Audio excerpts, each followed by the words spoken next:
லட்சக்கணக்கான பக்தர்கள் மத்தியில் மதுரை திருப்பரங்குன்றம் சுப்பிரமணிய சுவாமி கோயிலில் கும்பாபிஷேகம் நடைபெற்றது.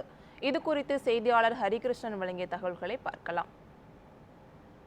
திருப்பரங்குன்றத்தில் வீற்றிருக்கும் அருள்மிகு சுப்பிரமணிய சுவாமி திருக்கோவிலின் குடமுழுக்கு விழா வெகு விமர்சையாக நடைபெற்று முடிந்திருக்கிறது. சரியாக 5:32 மணிக்கு குடமுழுக்கு விழாவானது நடைபெற்றது. கடந்த 10ஆம் தேதியிலிருந்து யாகசாலை பூஜைகள் நடைபெற்றது. ஒட்டுமொத்தமாக 8 கால யாகசாலை பூஜைகள் நடைபெற்றது. அதில் வைத்து வழிபாடு செய்யப்பட்ட புனித நீர்கள் இங்கு ராஜகோபுரத்திற்கு எடுத்து வரப்பட்டு புனித நீர்கள் ஊற்றப்பட்டு 7 கலசங்களிலே இந்த புனித நீர்கள் ஊற்றியதன் அடிப்படையிலே தற்போது கும்பாபிஷேக விழாவானது வெகு விமர்சையாக நடைபெற்றிருக்கிறது. திருப்பரங்குன்றம் சுப்பிரமணிய சுவாமி கோவில் என்பது அறுபடை வீடுகளில் முதல் படை வீடாக திகழ்கிறது. முருகனுக்கு அறுபடை வீடு என்பது மிக பிரசித்தி பெற்றது. அறுபடை வீடுகளிலும் நேரடியாக சென்று சுவாமி தரிசனம் செய்யக்கூடிய பக்தர்கள் ஏராளமானோர் இருக்கிறார்கள். அப்படி இருக்கையில் திருச்செந்தூருக்கு தற்போது குடமுழுக்கு விழா நடைபெற்று முடிந்திருக்கிறது. அதனைத் தொடர்ந்து தற்போது திருப்பரங்குன்றம் சுப்பிரமணிய சுவாமி கோவில் குடமுழுக்கு என்பது வெகு விமர்சையாக நடைபெற்று முடிந்திருக்கிறது. 125 அடி உயரம் கொண்ட ராஜகோபுரத்தின் 7 நிலைகளாக இருக்கிறது. 7 கலசங்களை கொண்ட இந்த ராஜகோபுரத்திற்கு தான் தற்போது புனித நீர்கள் ஊற்றப்பட்டிருக்கிறது. அமைச்சர்கள் சேகர் பாபு, மூர்த்தி ஆகியோர்கள் ராஜகோபுரத்திலே ஏறி அவர்கள் இந்த விழாவிலே சிறப்பு வழிபாடு செய்தார்கள். அது தவிர உயர்நீதிமன்ற நீதியரசர்கள் மற்றும் மாவட்ட ஆட்சியர், மாநகராட்சி ஆணையாளர், மேயர் உள்ளிட்டோர்களும் இந்த விழாவில் கலந்து கொண்டார்கள். ஏராளமான பக்தர்கள் இங்கு குழுமி இருந்தார்கள். ரத வீதிகள் முழுவதுமாக லட்சக்கணக்கான பக்தர்கள் குழுமி இருந்து இந்த குடமுழுக்கு விழாவை பார்த்து கண்டு அவர்கள் தரிசனம் செய்தார்கள். தற்போது மூலவர்களுக்கு சிறப்பு அபிஷேக ஆராதனைகள் நடைபெறுகிறது. அதனைத் தொடர்ந்து பொதுமக்களின் வசதிக்காக அந்த தரிசனத்திற்காக அனுமதிக்கப்படுவார்கள். இன்றும் நாளையும் சிறப்பு தரிசன முறை என்பது ரத்து செய்யப்பட்டிருக்கிறது. பொதுமக்கள் எந்நேரமும் தரிசனம் செய்வதற்காக ஏற்பாடுகள் செய்யப்பட்டிருக்கிறது. 16 கால் மண்டபத்தில் இருந்து பேரிகார்டுகள் அமைத்து பக்தர்கள் வரிசையாக வந்து முருகனை தரிசனம் செய்வதற்கு ஏற்பாடுகள் செய்யப்பட்டிருக்கிறது. ஒரு சிறப்பு பெற்ற தலமாக முதல் படை வீடாக இருக்கக்கூடிய முருகன் கோவிலுக்கு தற்போது இந்த குடமுழுக்கு விழா நடைபெற்றிருக்கிறது. இந்த ராஜகோபுரம் மட்டுமல்லாது இங்கே அருகில் இருக்கக்கூடிய பரிவார தெய்வங்களுடைய கோபுரங்களுக்கும் விமானங்களுக்கும் புனித நீர்கள் ஊற்றப்பட்டு இந்த நிகழ்வானது குடமுழுக்கு நிகழ்வானது நடைபெற்றிருக்கிறது.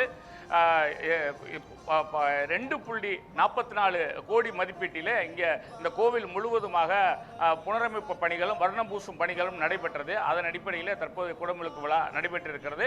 13 ஆண்டுகளுக்கு பின்பாக இந்த குடமுழுக்கு விழா நடைபெறுவதனால் சுற்றுவட்டார பகுதிகள் மக்கள் மட்டுமல்ல, அருகிலுள்ள மாவட்டங்களிலிருந்தும் ஏராளமான பக்தர்கள் இங்கே வந்து குழுமி இருந்தார்கள்.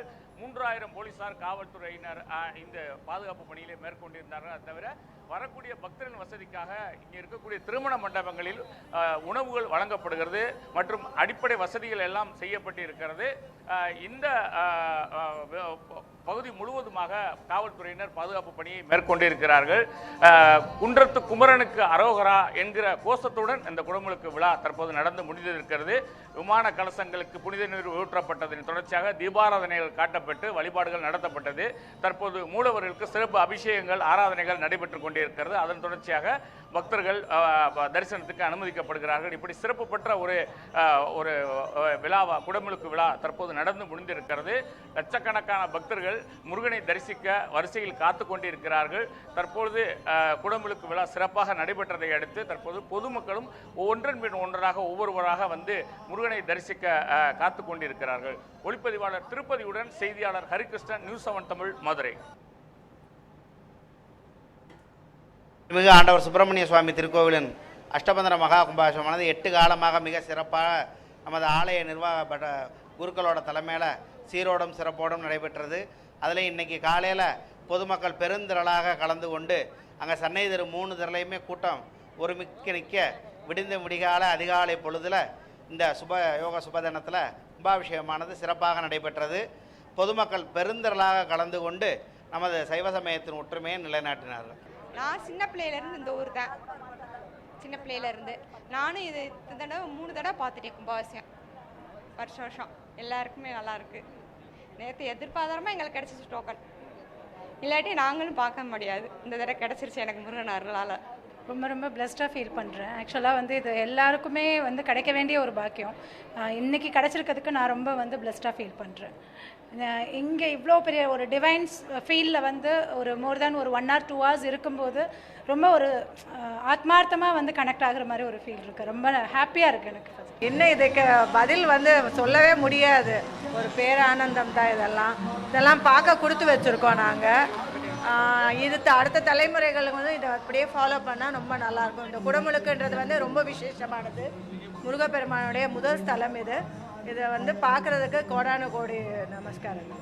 மிக சிறப்பாக நடந்தது. என் பேர் பூமிநாதன். சிங்கப்பூர்லேருந்து வந்திருக்கோம் குடும்பத்தோட. முருகனோட அருள் பெறுவதற்கான வந்திருக்கோம். ரொம்ப சிறப்பாக நல்லபடியாக முடிஞ்சது. வாழ்க்கையில் அது முக்கியமான தருணம் எங்களுக்கு. ரொம்ப மகிழ்ந்தோம். எல்லாருக்கும் எங்களோட இனிய வாழ்த்துக்கள். வந்திருக்க எல்லா பக்தர் பெருமக்களுக்கும் எங்களோட வாழ்த்துக்கள். ஆண்டவன் அருள்படிய எங்களுக்கு வேண்டிக் கொள்கிறோம். ஆக்சுவலாக நாங்கள் வந்து சிங்கப்பூர்லேருந்து வந்திருக்கோம். ஸோ ஃபஸ்ட் டைம் நான் இந்த மாதிரி ஒரு எக்ஸ்பீரியன்ஸ் பண்ணுறேன். அதுவும் இந்த மேலே நின்று பார்க்குறதுக்கான அனுபவம் எனக்கு ரொம்ப பக்கத்துலேயே கிடைச்சது. ரொம்ப சந்தோஷமாக இருக்குது. முருகன் அருள் எனக்கு கிடைச்சதா நான் நம்புகிறேன். எல்லாருக்கும் வாழ்த்துக்கள். முருகப்பெருமானுடைய 6 படை வீடுகளில் மதுரைக்கு அருகே அமைந்திருக்கக்கூடிய முதல் படை வீடு, 6வது படை வீடு மதுரைக்கு பக்கத்தில் தான் இருக்கு. சிறப்பான இந்த படை வீட்டில் தேவயானையை மனம் செய்த கோலத்தில் முருகப்பெருமான் இங்கே அழகாக காட்சி தந்து கொண்டிருக்கின்றார். விநாயக பெருமானும் இருக்கிறார், இங்கே பெருமாளும் இருக்கிறார், சிவபெருமானும் இருக்கிறார், அம்பாளும் இருக்கிறாங்க. அதனால 5 சன்னதிகள் அமைய பெற்று இருக்கக்கூடிய ஒரு அழகான குடவரை கோயில்ல இன்னைக்கு சிறப்பா இந்த திருக்குட நன்னீராட்டு பெருவிழா நடைபெற்றிருக்குது. எல்லா பக்தர்களுக்கும் முருகன் அருள் பரிபூரணமா கிடைக்கணும்னு வேண்டிக்கிறோம். அரோகரா. மதுரை திருப்பரங்குன்றம் சுப்பிரமணிய சுவாமி கோவில் கும்பாபிஷேகம் வெகு விமரிசையாக நடைபெற்றது. இதில் லட்சக்கணக்கானோர் கலந்து கொண்டு அரோகரா முழக்கத்துடன் முருகப்பெருமானை பக்தி பரவசத்துடன் வழிபட்டனர். முருகப்பெருமானின் அறுபடை வீடுகளில் முதல் படை வீடு எனும் சிறப்பு பெற்ற மதுரை திருப்பரங்குன்றம் சுப்பிரமணிய சுவாமி கோவிலில் 2,44,00,000 ரூபாய் மதிப்பீட்டில் திருப்பணிகள் நிறைவடைந்து கடந்த 10ஆம் தேதி கும்பாபிஷேகத்துக்கான யாகசாலை பூஜைகள் தொடங்கின. இன்று அதிகாலை வரை யாகசாலை பூஜைகள் 8 காலங்களாக நடைபெற்றது. இந்நிலையில் யாகசாலைகளில் வைத்து வழிபாடு நடத்தப்பட்ட புனித நீர் வேத மந்திரங்கள் முழங்க கோபுர கலசங்களில் ஊற்றப்பட்டு வெகு விமரிசையாக கும்பாபிஷேகம் நடைபெற்றது. 7 கலசங்கள் மீதும் புனித நீர் ஊற்றப்பட்ட போது கூடியிருந்த லட்சக்கணக்கான பக்தர்கள் வெற்றிவேல் முருகனுக்கு அரோகரா, வீரவேல் முருகனுக்கு அரோகரா என்று பக்தி பரவசத்துடன் விண்ணதிர முழக்கமிட்டு முருகப்பெருமானை வணங்கினர்.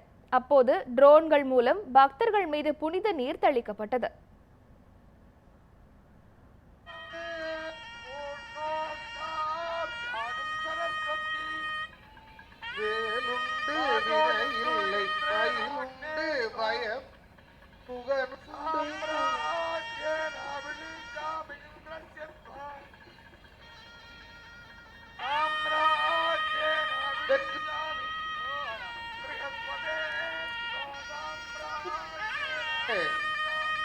வெற்றிவேல் முருகனுக்கு ஆயுராசா முருகனுக்கு வெற்றிவேல் முருகனுக்கு வெற்றிவேல் முருகனுக்கு வெற்றிவேல் முருகனுக்கு